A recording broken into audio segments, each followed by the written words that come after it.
Hello, Philadelphia. My name's Ray Ray, and you're watching the Philadelphia Music, Dance, and Modern Art Show. This week and next week on the show, we have Seam Poets. There are some fashion designers in Philadelphia that I know, and we wanted to help them showcase their craft and their product and let you guys learn how they come about making the things that they do. Would you like to introduce yourself to Philadelphia?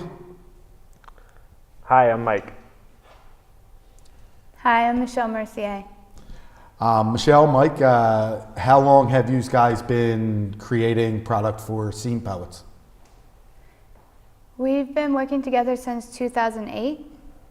Our first Seam Poet stuff was in 2009. We actually started out working together on a collabo for a Pabst Blue Ribbon Craft Challenge. So Michael was a screen printer, and he was selling t-shirts. And I met him at a vending event at 941 Theaters. And so we talked, and they're like, I do this, and oh, I'm a fashion designer, I do this. And then we got together on the contest, and we actually took first place. Oh, and the Pabst Blue Ribbon, what did that entail? I mean, did you have to put together designs for that, or? Yeah, we actually, that's how our collaborative effort kind of got together, the potential we saw in it. Basically, I did all the graphic stuff, and she was a fashion designer, so we did t-shirts, and we cut out aprons, and we made a giant quilt. Okay. Yep. Yeah. And that was all for Blue Ribbon? Mm-hmm. And you won. What did you win for first place? A lot of beer and a free... That's always a great prize in my book. Yeah, and a small cooler, and just, a few other... like Pabst Blue Ribbon bottle openers. Yeah. Some promotional stuff. Yeah, promotional, basically. All right, so then at that point you decided that, hey, maybe this is something we should pursue. Yeah. Exactly. And you did. Yeah. Okay, so you've been together, 2009 is about 4 years. And how many things have you developed as a result of this? Do you have separate lines each year? Do you have a spring set, a summer set, fall set? We have 4 collections so far, and we've done 1 a year. So our first one was called Indian Summer and featured hand embroidery and feathers. And it was kind of funny how it came to be, because we were working out at Michael's house, and we were trying to come up with a name for our company and putting together designs, and I fell asleep under the art table, and when I woke up, Michael had created this awesome design with feathers draped from the neckline, and it was awesome. And it was kind of like I woke up to it like a dream. It was cool. Right, so right. I did all the hand embroidery on the shirts, and we started selling them at vending events, and we actually got a spot in the city paper that year. Oh, cool. Yeah. Cool. So you've got some promotions as a result of the things that you've been doing. You've gotten some attention. Well, I'm glad to have you on the show. Give you some more, and you're accomplished already. So that's great that you came out for us. Now, would you suggest lack of sleep as a creative inspiration? Because it sounds like you fell asleep under the table, and you must have been lack of sleep, so you were still up running, and then here it comes, and it's a dream. It switches back and forth, I would say. Okay, so I don't recommend lack of sleep, but some crazy things. I do, Philadelphia. I've been sleep deprived, and as a result, some of my best stuff comes out of that. A lot of happy totally accidents. happens. Yeah, happy accidents. Well, you're a little crazy when you're sleep deprived. So they say the crazy is a little bit of inspiration and or maybe you're more connected to your subconscious because you're half asleep. Mm-hmm. It's true. That's why they say you have a book next to your bed, for musicians and stuff like that. When you wake up in the morning, write down your dreams, right? Right, exactly what you did. So what other things actually inspire you? Is there anything specific that brought up these collections? Well, it's just, it started without a fascination with indigenous cultures and just overall all kinds of designs. Mm-hmm. So I went for a few years just digging through all kinds of stuff and, drawing, sketching stuff out, and kind of formulating the stuff. Every collection's formulated like that. There's a lot of research, and our schooling and our inspirations come from art history and different sculptures. And he's talking about this collection, our newest, is based on, let me try to put this all together. It's like a celebration of life and death, but the contrasting elements in it. And we like use different things from different cultures that exemplify their rituals and try and like get the idea of the sentiment that goes into the celebration and rituals and the core of human existence. Like in each shirt you can see like there's flowers and things in India they throw flowers in the river and things like so stuff that we've learned we try to pull in and create a story and tell a story through the image. Okay, are you classically trained? Did you go to school in art institute or for drawing, graphic design stuff? Yeah, I went to school for illustration. Where? In Parsons School of Design. Oh, yeah, And, that's a huge school. Is that New York or? Yeah, San New Fran, York, in New York City. They're pretty much worldwide, right? I mean, Yeah. Like Korea and a couple different places. But they're obviously a lot of fashion influence and printmaking and stuff like that. So just kind of mixed and matched whatever I could use for my creative process, basically. was there anything about indigenous culture specifically that really intrigued you? Is it? Would you say tribal? Is it tribal? I mean, well, that's Indian. Indigenous was that's India as opposed to American India, right? And then there's American Indian would be probably this newest collection. I mean, would it be tribal? Would you say that? They kind of intertwine with each other, you know. I feel like our caravanserai collection, we base that more off of the Hopi Indians and the Native American peoples. But with the Saved by the Fire collection, it's based on a couple different cultures, some like South America and also India. And Michael was real interested in Quetzalcoatl. What's Oh, it's like Mayan art, like a feathered serpent. So, it's, you know, on like a just rough idea to start working on designs from, basically. Okay, and the 4 collections you have, what's the names of those? The first is called Indian Summer, the second is Caravanserai, the third is The Great Above, and the fourth is Saved by the Fire. Okay, and if when people find you online, we're going to put up some places they could do that later in the show. Where would they be able to get any of the collections that you have? Is that available to them still? Okay. We're on Etsy at scenepoets.etsy.com, and we also have a Facebook, so you can /scenepoets. You'll find us. And we also are on Instagram, so scenepoets, same SEAMPOETS. Okay, excellent. And we will put up links so that everybody can see that and find out more about you and get some of your stuff, you know, if they like it, which I'm sure they will. So when you create something, what's the process like to start to finish, from design to actual runway show? Today we're actually going to share with Philadelphia some of the process where you're actually printing stuff like that, and we're going to have a fashion model walkthrough a little bit later, and they're going to talk about their designs.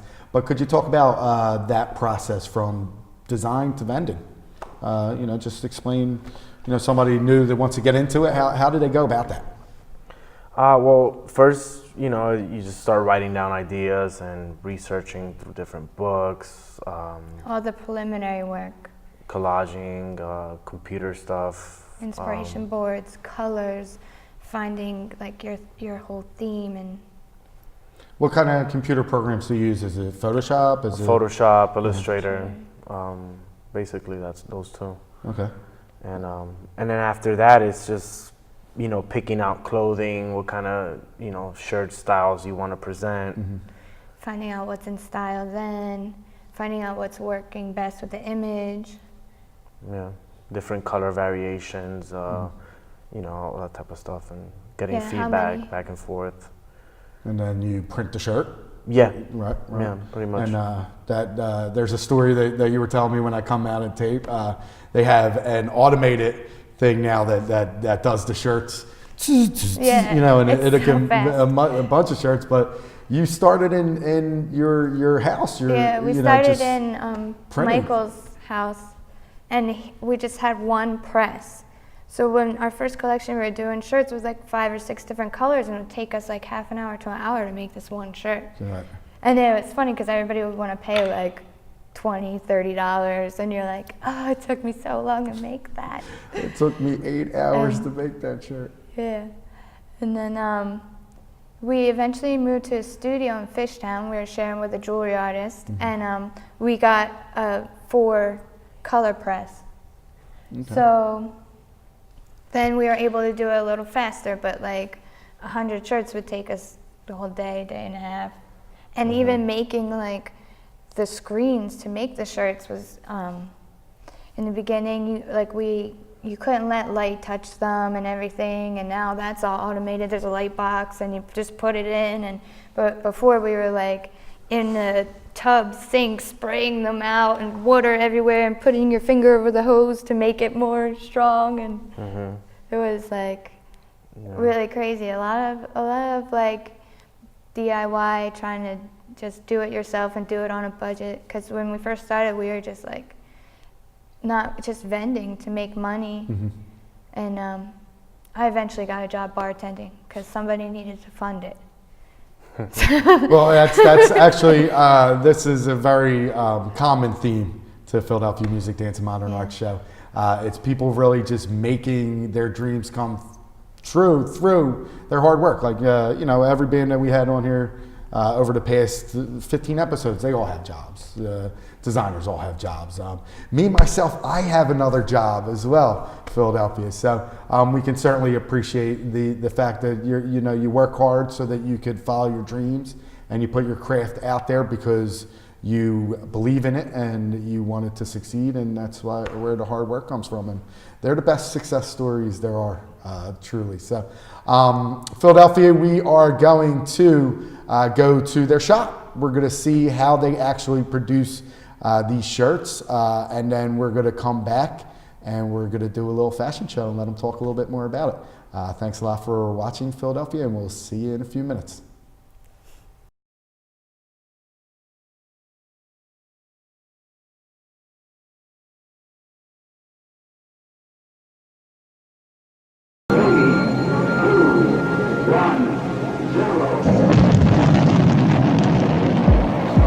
Get ready to talk the talk with your hosts, Charles Gregory and Madam Touch, bringing you the latest news from Philadelphia and around the world. We're talking about everything from fashion to politics to music and technology. So if you can walk the walk, we're gonna talk the talk.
Welcome to our shop. This is where Scene Poets prints all its gear so you could wear it on the streets. You can see we have auto press, hand press, giant oven, and tables to do the work. We're going to walk you guys through how it happens.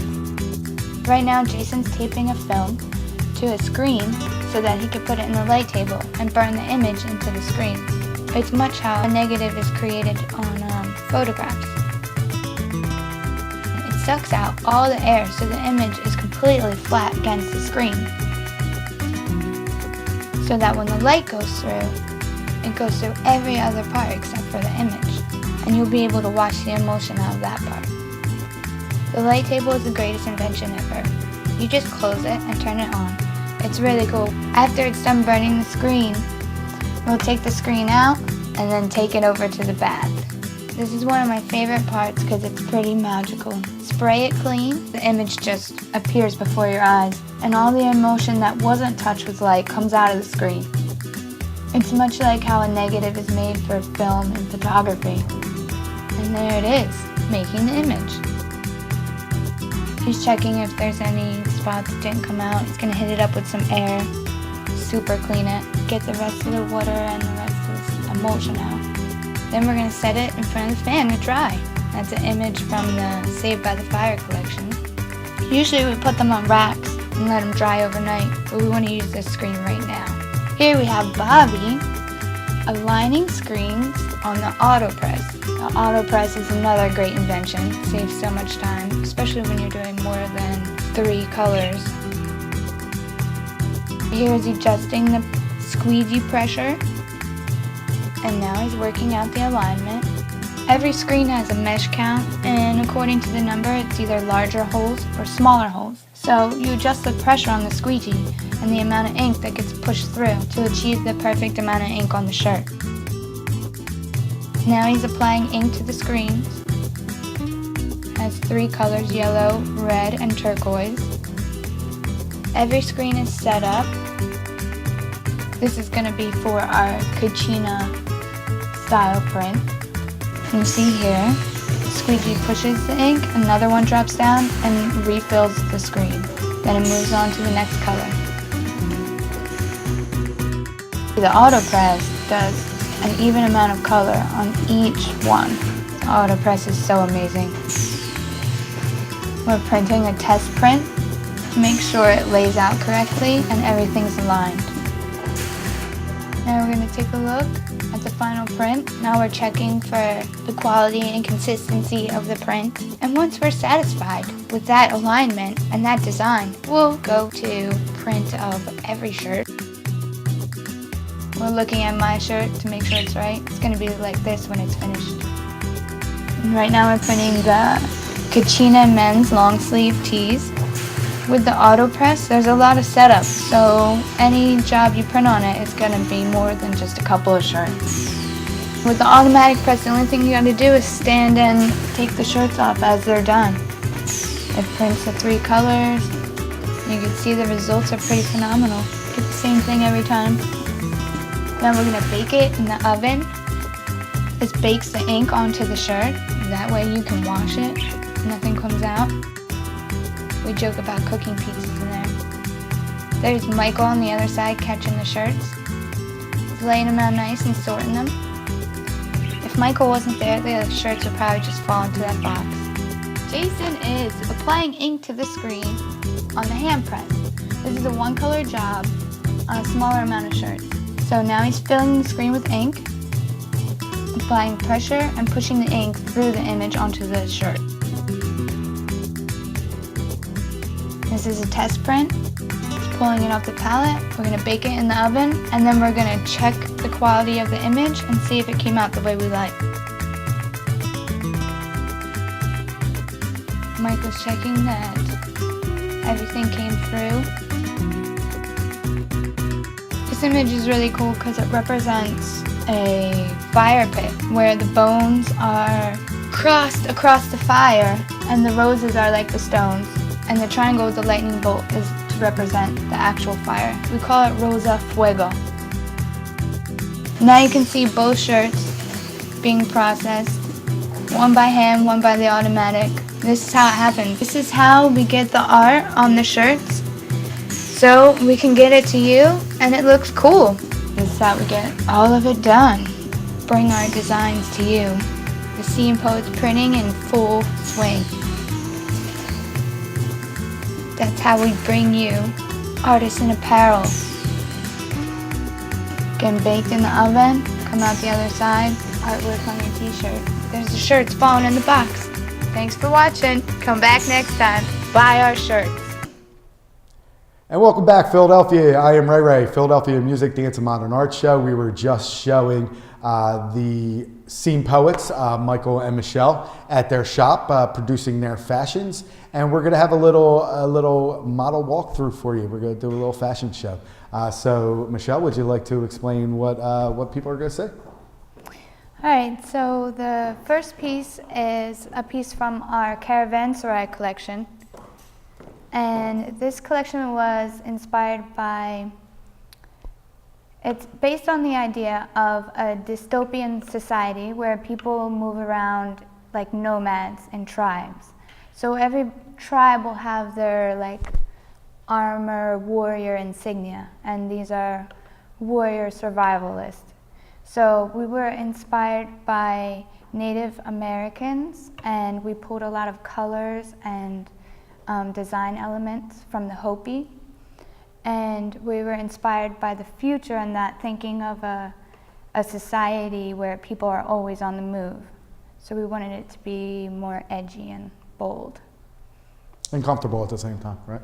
Yeah. Because they're always on the move. Yep. Makes a lot of sense. Can talk about this? No, go ahead. You're good. So this collection is called Saved by the Fire.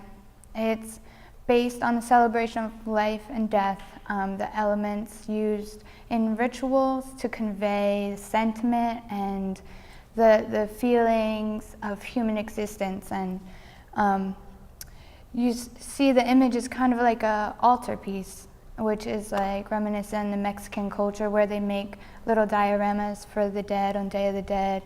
And you see flowers, so we pull in things from India and their rituals, and the idea of the Mayan Aztec god, Quetzalcoatl. He's a feathered serpent, so we have some like reptile skin and the birds in there, and it's all telling a story about how humans exist. And this is the same shirt you have on, Mike. So Yeah. you would consider a lot of your fashion to be unisex, or it could go men or women could wear it? We Would you have say both unisex and specific gender styles. that? Okay. So we, have a little bit of both in every collection. Okay, awesome. Yeah, Michelle. This is also another example of the Saved by Fire collection. The image of the lightning bolt is representative of fire, and we try to get the idea of purification by fire to come through. And that's also one that's focused on the altar piece, and there's a lot of elements of nature, and the colors are pulled from some like Indian folklore rituals where the garments and dresses they wear for one specific ritual. Okay, excellent. And we have the newest model. This is Isaiah, Hey, what's up, Isaiah? and he's Yeah. modeling The same caravan design, and this one's the Caravanserai. we have a says- men's and a women's style, but V-neck kind of, Yeah, Because we have- this is the same design that our first model was sporting. Mm-hmm. Yeah, sure. Can you open up your vest, Isaiah? Yeah. All right, cool. That's what's up. So, what do you have coming up in the future? What's going on? What's the next plan for Scene Poets? Well, we're gonna set up a photo shoot just for a few of the collections and start our own site. Yeah, we need a website. So that's the next real big thing, is getting together a website, and we really want to get our stuff out there more. So maybe hire someone to do sales and get it in stores and get lookbooks together and send what do you call them, the publicity stuff out, different magazines, things like that. The And you're already on Etsy? press packets. Right? Yeah. Okay. Yeah. And it was etsy.com/scene No, poets? scenepoets.etsy.com. Okay, and they can find you on Facebook as well, right? Facebook and Instagram. Just Google Scene Poets. It'll pop up. And you do a lot of vending. I mean, this show's not going to air for probably another maybe a month or two. What do you see yourselves doing vending-wise in the next, say, beginning of the year, January, February, March, if people want to find you? Do they go to First Fridays? I know you were out there. Yeah, I one mean day. that's mostly from like the spring into the fall. Right, 'cause it's but cold. The next big thing coming up is a punk rock flea market. Okay. That's before Christmas time. Okay. There's a lot of shows before Christmas. There's a Philadelphia Independent Craft Market. Trying to think in February, March. And Punk Rock Flea Market. So those are Yeah. like December. December 15th, 16th, the Go West Craft Fair in West Philly. So we try to vend in all different parts of the areas city. Okay, excellent. So we're going to put links up for everybody in Philadelphia to find out more about the Scene Poets and see where they're going to be vending their crafts. Thanks, guys, for being on the show. This is the Scene Poets, Philadelphia Music, Dance, and Modern Art Show. Check us out next week, y'all. Thanks so much for having us.